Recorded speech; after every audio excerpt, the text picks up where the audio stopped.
El capítulo 55 abre con una invitación apasionada y universal para disfrutar la salvación de Dios. Y este es uno de mis capítulos favoritos y estoy seguro que el suyo también. Dice el versículo 1: todos los sedientos vengan a las aguas, y los que no tengan dinero vengan, compren y coman, vengan, compren vino y leche,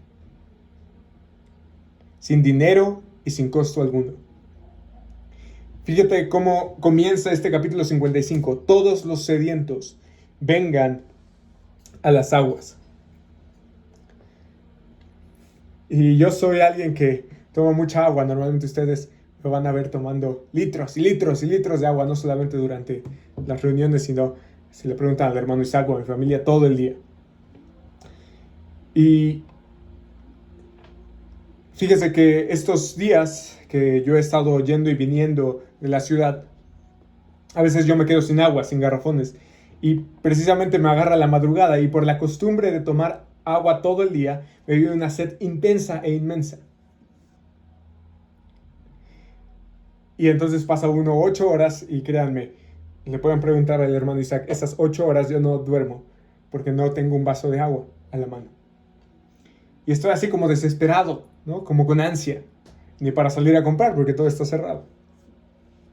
No sé si a usted le ha pasado algo semejante. Ese es el ejemplo como más inmediato que yo tengo de la sed. Pero a lo mejor usted ha corrido, no sé, una carrera deportiva y termina y siente que se está desmayando y quiere un vaso de agua. Ahora que han estado fuertes los calores, ¿no? Si usted trabaja al aire libre o si usted se tiene que transportar caminando, pues pega el sol horrible y ya quiere uno un vaso de agua.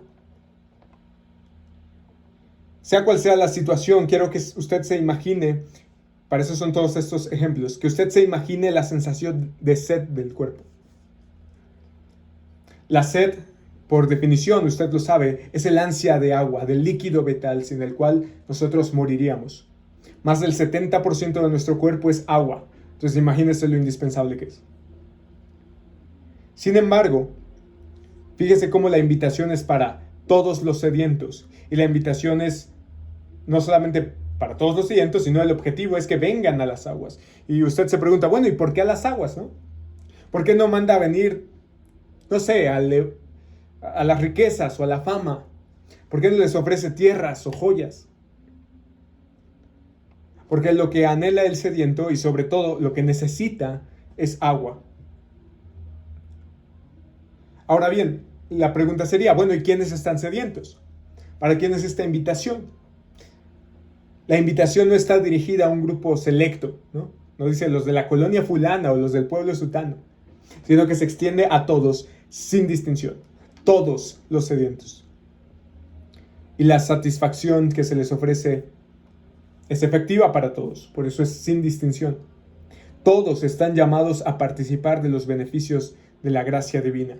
Todos están llamados a beber de las aguas de la salvación que Dios ofrece, porque todos los hombres, desde que nacemos, sentimos un grito silencioso de nuestra alma gritando, tengo sed.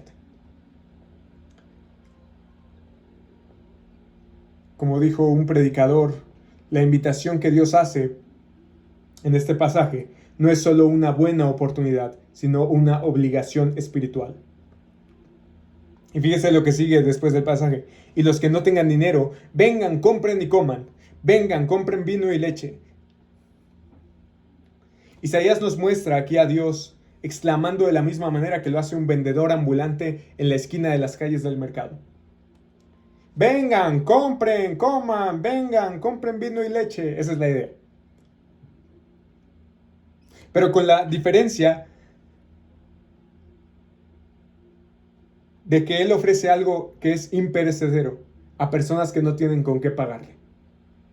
Sin dinero y sin costo alguno, termina el versículo. ¿Qué ofrece? Usted piensa en qué ofrece el mercado del mundo, hablando en términos metafóricos, en sentido figurado. Las calles del mundo, el mercado del mundo ofrece sexo, dinero y poder a cambio de nuestra alma. Pero solo Dios ofrece una satisfacción gratuita. Ahora bien, cabe la pregunta, ¿qué se requiere de aquellos que deseen recibir este regalo gratuito de salvación? El pasaje nos dice, desde el principio, que se requiere sed, hambre y búsqueda sincera. La única forma de aceptar esta gran invitación que Dios hace es recibirla con un corazón humilde y necesitado. Solo aquel que se reconoce como sediento estará dispuesto a venir a las aguas. Jesús lo dijo con otras palabras en Mateo 5:3. Bienaventurados los pobres en espíritu, pues de ellos es el reino de los cielos. Y esta frase de Jesucristo, esta bienaventuranza, no sé si usted ha meditado en ella, pero ¿cómo es que un pobre va a tener un reino? El reino pertenece a los reyes, a los príncipes, a la nobleza, pero a los pobres. Sí, porque la única manera de tú acceder a ese reino, de entrar a ese reino, es diciendo, ¿sabes qué, Dios? No tengo nada, toda mi riqueza proviene de ti. Yo no tengo nada. Es la llamada bancarrota espiritual. Fíjese cómo continúa Isaías, versículo 2 del capítulo 55. ¿Por qué gastan dinero en lo que no es pan y su salario en lo que no sacia? Escúchenme atentamente y coman lo que es bueno, y se deleitará su alma en la abundancia. Inclinen su oído y vengan a mí, escuchen y vivirá su alma, y haré con ustedes un pacto eterno, conforme a las fieles misericordias mostradas a David. Fíjense que aquellos que escuchen y en consecuencia actúen, tendrán la garantía de un pacto eterno. Ahora, ¿cuál es ese pacto eterno? Si usted ha leído las Escrituras, por lo menos una vuelta a todas ellas, o sabe más o menos cuál es el mensaje, sabrá que el pacto eterno es la salvación por gracia mediante la fe en Jesucristo, el llamado nuevo pacto que Jesucristo inaugura. ¿Quién lo inaugura? Dijimos Jesucristo. ¿Y quién es Jesucristo? Descendiente de David según la carne y declarado Hijo de Dios con poder según Romanos. Por eso dice, y haré con ustedes un pacto eterno conforme a las fieles misericordias mostradas a David. Dios no ha olvidado su pacto, como vimos en el 54. Dios no los ha dejado. Él sigue siendo fiel. No ha quebrantado el pacto matrimonial, no ha quebrantado el pacto eterno de salvación. Por eso, Dios nos insta a buscar el alimento verdadero, que satisface el alma, y nos exhorta, nos manda a prestar atención a su voz para vivir. Repito, para los que se lo perdieron, 55.1, todos los sedientos vengan a las aguas y los que no tengan dinero, vengan, compren y coman, vengan, compren vino y leche, sin dinero y sin costo alguno. Y decíamos que hay una sed interior, espiritual, que necesita ser saciada. Y fíjese cómo Blaise Pascal, el científico, pero también teólogo, describió muy bien esta experiencia. Cito a Blaise Pascal que dice, todos los hombres buscan ser felices. Esto no tiene excepción por diferentes que sean los medios empleados. Es el motivo de todas las acciones de todos los hombres, incluso de aquellos que se destruyen a sí mismos. Y sin embargo, después de tantos años, nadie jamás ha llegado sin la fe a este punto al que todos se dirigen continuamente. Está hablando de la felicidad. Todos se lamentan, príncipes, súbditos, nobles, plebeyos, viejos, jóvenes, fuertes, débiles, sabios, ignorantes, sanos, enfermos, en todos los países, en todos los tiempos, en todas las edades y en toda condición.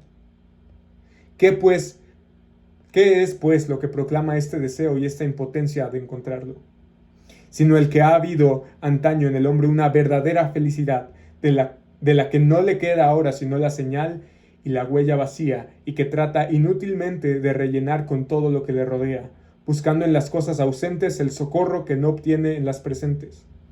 Pero todas estas son inadecuadas porque el abismo infinito, adentro de nosotros, no puede llenarse más que por un objeto infinito e inmutable, es decir, que por el mismo Dios. Ponen bien palabras un poco más comunes que está diciendo. Que los seres humanos a menudo nos encontramos buscando satisfacción y valor en cosas temporales y pasajeras. Sin embargo, Cristo en los evangelios realiza una pregunta crucial. Mateo 16:26 dice, ¿qué provecho tendrá un hombre si gana el mundo entero pero pierde su alma? Y lo sabemos, este pasaje lo sabemos de memoria como creyentes, pero piénselo. ¿Qué provecho obtendrá un hombre si gana el mundo entero pero pierde su alma? ¿De qué le sirve a un hombre buscar satisfacción en el sexo, en el dinero, en el poder, en la popularidad, en el triunfo, en la productividad, en el alcohol, en los grandes logros o en amistades vacías? ¿De qué le sirve? ¿Le darán acaso la satisfacción que solo Dios puede dar? ¿Saciarán su alma como solo Jesucristo puede hacerlo? ¿De qué le sirve a un hombre afanarse para comprar una mansión lujosa de millones de dólares si al morir no tendrá una morada celestial? ¿De qué le sirve a un hombre conducir un auto exótico si su alma va a toda velocidad en la carretera hacia el infierno? ¿De qué le sirve a un hombre vestir con ropa de diseñador si nuestra alma ante Dios es pobre, débil y desnuda? Porque cuando el televisor se apaga, cuando las luces de fiesta se apagan, cuando termina el partido, cuando el concierto se ha acabado, cuando llegamos a casa, es entonces que el ser humano, en medio del silencio, puede reconocer una insatisfacción con todo lo que ofrece este mundo y una sed espiritual que ansía desesperadamente ser saciada. ¿Acaso no nos damos cuenta de esta realidad? ¿Acaso no nos fijamos en las calles, en nuestros trabajos, en nuestras familias? ¿Qué hay de aquel conocido que está atrapado por la pornografía, o aquel que trabaja 60 horas a la semana para luego gastarlo en un casino, o aquel víctima de la depresión y la ansiedad que toma 40 pastillas antidepresivas diariamente? Parafraseando las palabras de Agustín en su libro Las Confesiones, los corazones creados para ser satisfechos en Dios seguirán siendo insaciables si seguimos tratando de llenarlo con cualquier cosa. Como escribió John Piper, Él, es decir, Dios, es infinito, y esto responde a nuestro anhelo de plenitud. Él es eterno y esto contesta a nuestro anhelo de permanencia. Él es inmutable y esto satisface nuestro anhelo de estabilidad y seguridad. No hay como Dios, nada se puede comparar con Él. Así que nunca olvidemos que aquel que ofrece el agua es el mismo que primero puso en nosotros la sed. Y no obstante, aunque hemos abandonado a Dios, fuente de aguas vivas, aunque hemos cavado para nosotros cisternas agrietadas que no retienen agua, como dice Jeremías, aunque trabajamos y nos afanamos por lo que no satisface, aunque luchamos por ganar el mundo, descuidando nuestra alma, el Señor ofrece el más grande de los deleites, la vida eterna. Y esta es la mejor parte, que la invitación es absolutamente gratuita y asombrosamente generosa. Recuerda cómo terminó el versículo 1, sin dinero y sin costo alguno. ¿Qué hay que pagar para tener la vida eterna? Nada.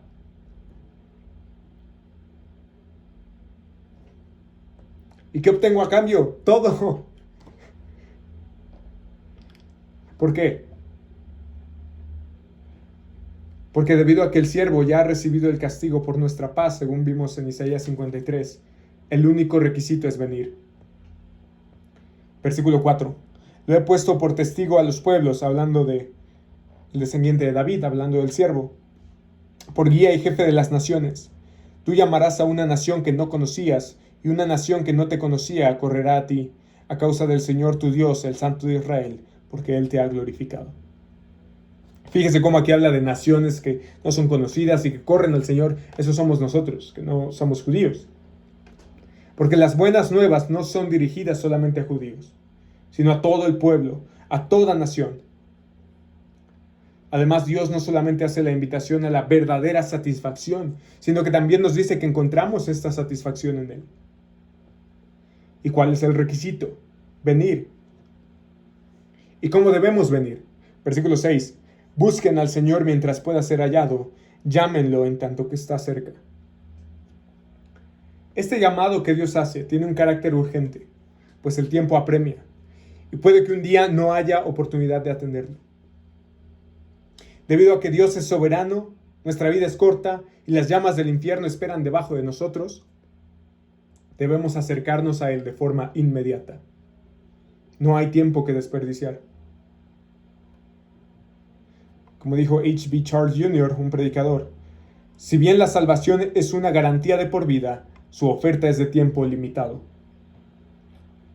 Otra vez, si bien la salvación es una garantía de por vida, Su oferta es de tiempo limitado.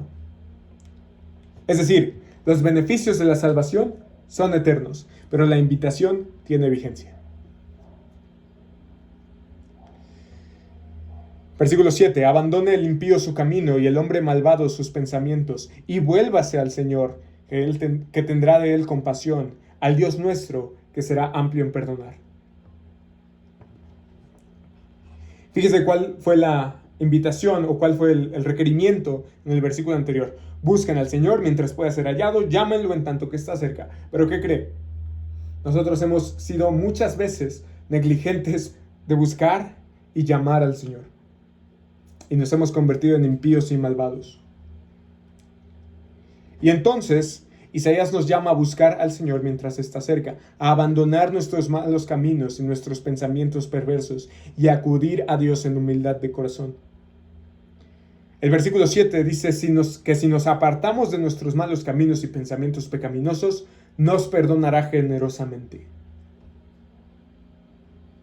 A esta descripción que Isaías hace, a este versículo 7, abandona el impío su camino y el hombre malvado sus pensamientos y vuelve hacia el Señor, que tendrá de él compasión, a nuestro Dios, que será amplio en perdonar. A eso que Isaías puso en un paquete en el versículo 7, nosotros le llamábamos arrepentimiento. Y usted se preguntará, y bueno, ¿por qué es necesario el arrepentimiento para la salvación? Porque si bien Dios nos ama a pesar de lo que somos, debido a su santidad y pureza, Él no se deleita en nuestro estado pecaminoso. El arrepentimiento, como lo describe Isaías, es un cambio de 180 grados en nuestra mentalidad que impacta directamente en nuestra manera de vivir. El arrepentimiento no es solo un dolor después de haber pecado o un remordimiento de que eso que estoy haciendo está mal, sino que también implica una renuncia al estilo de vida pecaminoso. Ya no más. No vuelvo atrás. Si Dios me rescató de ahí, yo no voy a volver ahí. Sin embargo, un estado neutral no es admisible para Dios. Isaías dice que el arrepentimiento no estará completo si no nos volvemos a Dios. Fíjese cómo no se detiene. Versículo 7. Abandona el impío su camino y el hombre malvado sus pensamientos. Pero ahí no acaba. Y dice, y vuélvase al Señor. No nada más es dejar el pecado. Es correr hacia Dios. El pecador arrepentido encontrará su camino de regreso a casa cuando haga de su Creador el Señor de su vida y el centro de su existencia. Un poco como el hijo pródigo. No basta con que el hijo pródigo deje ahí la posilga. Tiene que correr a los brazos del Padre. Eso es arrepentimiento.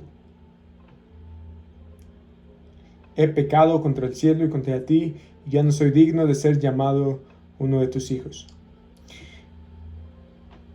Wayne Grudem, un teólogo, dice que el arrepentimiento es la tristeza del corazón por el pecado, renuncia al mismo y un sincero propósito de olvidarlo y de andar en obediencia a Cristo. Es básicamente lo que hemos descrito hasta ahora. Y como resultado, Dios mismo da la garantía de la compasión y el perdón abundantes.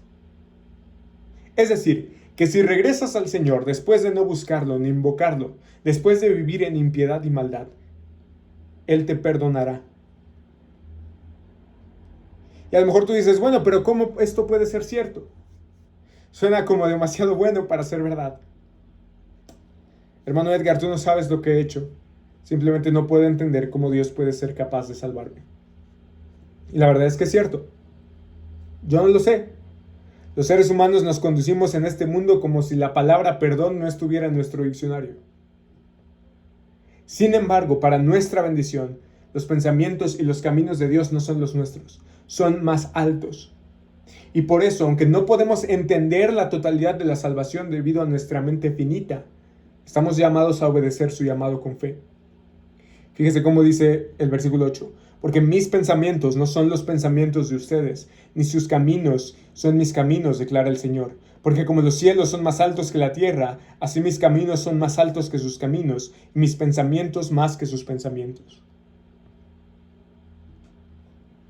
Y fíjese cómo además, Dios nos recuerda que sus planes siempre se cumplen. Él es poderoso, como dice Efesios 3:20, para hacer todo mucho más abundantemente de lo que pedimos o entendemos. Sus juicios son inescrutables y sus juicios son insonables y sus caminos inescrutables, dice Romanos 11:33. Cuán rica y sabia es su palabra. Es decir, nosotros pues ni sabíamos que necesitábamos salvación, pero Dios la proveyó. Nosotros no buscábamos a Dios y Él decidió amarnos y llamarnos. Fíjese cómo ahora Isaías dice que de la misma manera en que la lluvia y la nieve riegan la tierra para producir alimentos, la palabra de Dios alcanzará su propósito de bendecir a aquellos que se vuelvan directamente hacia Dios. Versículo 10. Porque como descienden de los cielos la lluvia y la nieve, y no vuelven allá, sino que riegan la tierra, haciéndola producir y germinar, dando semilla al sembrador y pan al que come, así será mi palabra que sale de mi boca. No volverá a mí vacía, sin haber realizado lo que deseo y logrado el propósito para el cual la envié. Así que cuando nosotros nos sumergimos en las páginas de la Biblia y al escuchar las enseñanzas de Dios proclamadas, el Espíritu Santo trabaja en nosotros de manera poderosa, de la misma manera en la que la lluvia riega la tierra para dar fruto. Él nos transforma, nutriendo y fortaleciendo nuestras vidas de la misma manera en que la lluvia nutre y sostiene la tierra. Cada palabra que absorbemos es como una gota que penetra en el suelo de nuestros corazones, haciendo que crezca y florezca en nosotros. Así que cuando escuchamos la palabra de Dios o cuando leemos la palabra de Dios, dejemos que esta lluvia empape nuestra alma y nos renueve por completo. Porque la palabra de Dios, de hecho Dios mismo, transforma nuestras vidas desérticas en un precioso jardín donde mora su presencia y cantamos de regocijo. Dice el versículo 12. Porque con alegría saldrán y con paz serán conducidos. Los montes y las colinas prorrumpirán en gritos de júbilo delante de ustedes, y todos los árboles del campo aplaudirán. En lugar del espino crecerá el ciprés, en lugar de la ortiga crecerá el mirto. Es decir, en lugar del desierto tenemos un jardín. Y esto será para gloria del Señor, para señal eterna que nunca será borrada. Así que, fíjese cómo este versículo termina. Las buenas nuevas, la invitación de salvación revelada en las Escrituras, son noticias de transformación. Si el pecado de Adán trajo muerte, la salvación que Dios otorga mediante el siervo, Jesucristo, tiene como fruto la vida. Si el pecado de Adán trajo maldición, Jesucristo trae bendición. Y en términos de este pasaje, si el pecado de Adán trajo cardos y espinas, Jesucristo nos trae de regreso al jardín, de regreso al árbol de la vida. Eso es lo que hace Dios, transforma. ¿Y todo esto con qué propósito? Termina el versículo, para gloria del Señor. Entonces, para disfrutar de la salvación de Dios, se requiere una respuesta activa y receptiva de nuestra parte. Debemos anhelar sinceramente lo que Dios ofrece, estar dispuestos a escuchar y seguir su voluntad y arrepentirnos de nuestros pecados. La buena noticia es que Dios está dispuesto a perdonar y a restaurar a todos los que acuden a Él con un corazón contrito y humilde. La invitación a la salvación se extiende a todos. Todos los sedientos vengan a las aguas. Dios anuncia que podemos recibirla gratuitamente. Pero nunca, hermano, nunca debemos olvidar que aunque la salvación no nos cuesta nada a nosotros, a Dios le costó su propio Hijo. Este no es un llamado, hermano, a un cambio de iglesia, o a un cambio de liturgia, o a un cambio de religión. Si hay alguien que no es salvo aquí, yo te digo, esto no es ni un cambio de iglesia, ni un cambio de liturgia, ni un cambio de religión. Dios ofrece perdón y bendición a todos los que se arrepientan y confíen en su Hijo como Salvador. Jesucristo murió y resucitó y un día volverá. Por tanto, es vital que tengamos un encuentro con Él como Salvador hoy. O de lo contrario, tendremos un encuentro con Él al morir. O tenemos un encuentro con Jesús en la cruz del Calvario, o nos encontraremos con Él en el juicio final. Por tanto, la gran invitación solo puede ser aceptada o rechazada, pero jamás ignorada. Esta gran invitación, como hemos visto, consiste en reconocer nuestra sed espiritual, arrepentirnos de nuestros pecados y correr hacia Cristo en rendición, reconociendo que solo Él puede saciarnos de la abundancia de su casa y darnos de beber del río de sus delicias, como dice el Salmo 36:8. Una vez que nos encontremos con Cristo y experimentemos su amor y su gracia, ya no podremos conformarnos con nada menos. Él será nuestra mayor satisfacción y deseo. Lo anhelaremos más que cualquier cosa en este mundo. Nuestros ojos siempre estarán fijos en Cristo, sabiendo que solo en Él encontramos verdadera plenitud, valor, amor incondicional y esperanza eterna. Ahora, la mayoría de aquí yo entiendo que ya son salvos. Así que quiero darle un giro a este mensaje. Piensa ahora en lo que Cristo hizo por ti. La vida cristiana no se llama punto cristiano o instante cristiano o momento cristiano. Vida cristiana. La vida eterna no es momento eterno, segundo eterno, decisión eterna, no. Es vida eterna. Así que esta misma actitud con la que venimos a Cristo inicialmente debe ser la constante de toda nuestra vida. Como dice el Salmo 42, como el siervo anhela las corrientes de agua, así anhela por ti, oh Dios, el alma mía. O el Salmo 63. Mi alma tiene sed de ti. Necesitamos sed de Dios, sed espiritual. Necesitamos todos los días arrepentirnos de nuestros pecados y correr hacia Cristo en rendición, reconociendo que solo Él puede saciarnos de la abundancia de su casa y darnos de beber del río de sus delicias. Hermanos, si has perdido el primer amor, como dice Apocalipsis,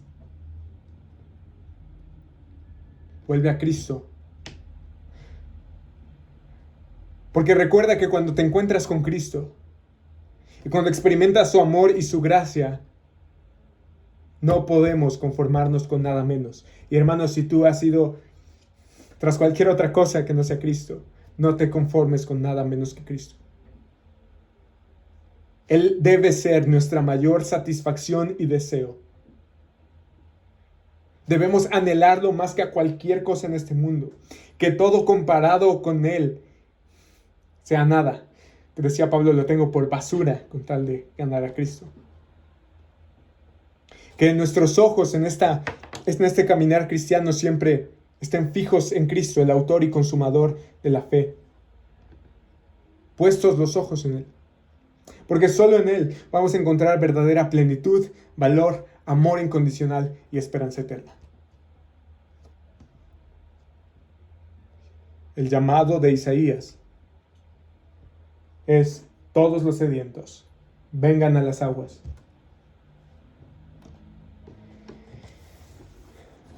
Y fue el mismo que hizo Jesús hace 2000 años. Juan capítulo 4, versículo 14. Pero el que beba del agua que yo le daré, no tendrá sed jamás, sino que el agua que yo le daré se convertirá en él en una fuente de agua que brota para vida eterna. Está hablando del Espíritu Santo. Juan capítulo 7, versículo 37, el que leímos al principio para comenzar la reunión. En el último día, el gran día de la fiesta, Jesús, puesto en pie, exclamó en alta voz: si alguien tiene sed, que venga a mí y beba.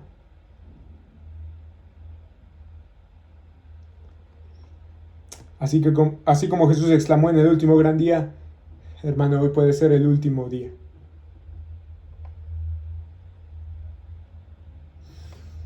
Y hermano, esa es la exhortación al final de toda la Escritura. Apocalipsis 22, 17. El Espíritu y la esposa dicen: ven. Y el que oye diga: ven. Y el que tiene sed, venga. Y el que desee, que tome gratuitamente del agua de la vida. Así que la invitación es universal para todos los sedientos. Cualquiera que tenga sed, dice Jesús. La invitación es urgente. Hoy puede ser el último día. Vengan con urgencia. y la invitación demanda una respuesta. O vamos a ir a correr al agua de vida para saciarnos y deleitarnos todos los días hasta que Él nos llame. O vamos a tener una sed debido al calor de las llamas del infierno que no se apagará jamás. Vamos a desear que alguien ponga un poco de agua en nuestros labios, pero no habrá posibilidad. Vamos a encontrar en Cristo nuestro mayor deleite, o seguiremos esta vida tratando de encontrarlo sin respuesta. Todos los sedientos vengan a las aguas. Padre, te damos muchas gracias por la bendición que nos das de estudiar tu palabra. Te pedimos que nos des una sed que sea incremental todos los días de nuestra vida.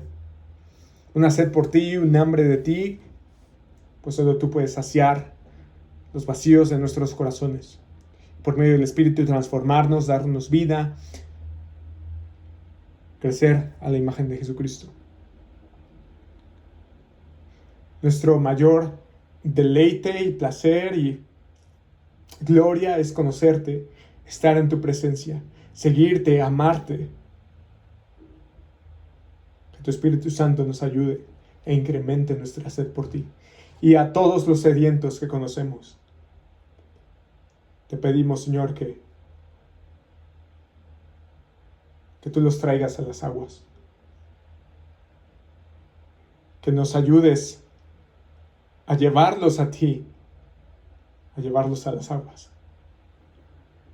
A contarles que hay alguien que al beber del agua que tú nos das, no tendrá sed jamás.